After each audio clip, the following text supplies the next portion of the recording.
Chapter 9. Then he cried out in my hearing with a loud voice, saying, Draw near, O executioners of the city, each with his destroying weapon in his hand. Behold, 6 men came from the direction of the upper gate, which faces north, each with his shattering weapon in his hand. And among them was a certain man clothed in linen, with a writing case at his loins. And they went in and stood beside the bronze altar. Then the glory of the God of Israel went up from the cherub on which it had been to the threshold of the temple. And he called to the man clothed in linen, at whose loins was the writing case. Yahweh said to him, Go through the midst of the city, even through the midst of Jerusalem, and put a mark on the foreheads of the men who sigh and groan over all the abominations which are being committed in its midst. But to the others he said in my hearing, Go through the city after him, and strike. Do not let your eyes have pity, and do not spare.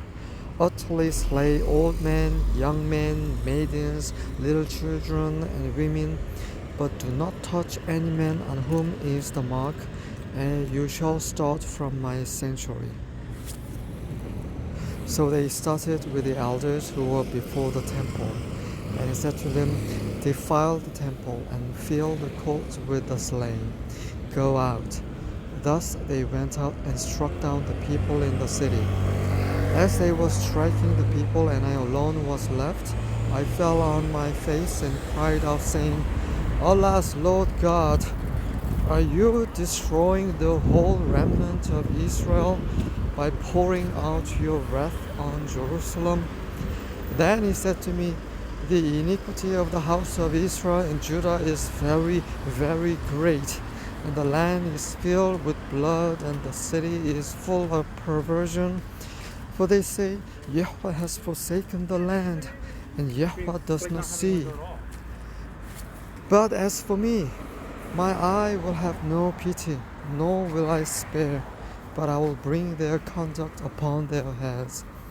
Then behold, the man clothed in linen, at whose loins was the writing case, reported, saying, I have done just as you have commanded me.